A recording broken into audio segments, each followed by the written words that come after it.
ரீசெண்டாக கன்ஜூரிங் last rights படம் பார்த்துருந்தேன். படம் வந்து அளவுக்கு இல்லாட்டியுமே ஓரளவுக்கு நல்லாவே இருந்துச்சு. நிறைய ஸ்கேரியான மூமெண்ட்ஸ், ஜம்ப் ஸ்கேர்ஸ்லாம் பார்த்தீங்கன்னா கம்மியாக இருந்தாலும் ஓரளவுக்கு அது கனெக்ட் ஆயிருந்துச்சு. அதுக்கு மெயினான காரணம் பார்த்தீங்கன்னா இந்த படம் பார்த்தீங்கன்னா பேஸ்ட் ஆன் ட்ரூ ஈவெண்ட்ஸ். அதாவது ரியல் லைஃப்ல ஏடு வரணும் சேர்ந்து சால்வ் பண்ணதுல ரொம்ப கஷ்டமான ஒரு கேஸ், அதாவது ஸ்மால் ஃபேமிலி ஹாண்டிங்னு சொல்லுவாங்க. இதை பேஸ் பண்ணி தான் நமக்கு படமாக கொடுத்துருக்காங்க. இந்த மாதிரி பேஸ்ட் ஆன் ட்ரூ ஈவெண்ட்ஸ்ல நிறைய படங்கள் வர இருக்கு. அதில் முக்கியமான ஒரு படம் தான் பார்த்தீங்கன்னா ஆனிஸ் ரோடு. அதாவது அமெரிக்கா நியூ ஜெர்சில ஒரு ஹாண்டடான ஒரு ரோடு இருக்கு.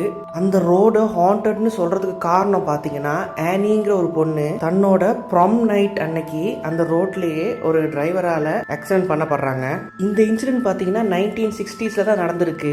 இந்த இன்சிடென்ட்க்கு அப்புறம் அந்த ரோட்ல இந்த டிராவல் பண்றவங்களுக்கெல்லாம் பாத்தீங்கன்னா வியர்டான நாய்ஸ், அப்புறம் ஃபாக் மாதிரி வந்து அதுல இருந்து ஒரு உருவம் வர்ற மாதிரி, அதுக்கப்புறம் அந்த ரோட்ல குறிப்பா அந்த இடத்துல போகும்போது பாத்தீங்கன்னா அவங்க போன்ல கனெக்ஷன் மிஸ் ஆகுது. இந்த மாதிரியான விஷயங்கள் வந்து நடந்துகிட்டே இருந்திருக்கு. இந்த மாதிரி ஹாண்டடான விஷயங்கள் நோட் பண்றதுனால அந்த ரோடுக்கு நிக் நேம் மாதிரி ஆனிஸ் ரோடுன்னே கூப்பிடுவாங்க. ஸோ இந்த ஒரு இன்சிடென்ட் பேஸ் பண்ணி தான் அந்த படம் வர இருக்கு. மேபி 2025 இல்லைனா 2026 ஆகும்னு நினைக்கிறேன். கண்டிப்பா படத்தோட ட்ரெய்லரோ டீசர் வந்ததுக்கு அப்புறம் கண்டிப்பா சேனல்ல அதை பத்தின வீடியோ ஒன்று போடுறேன்.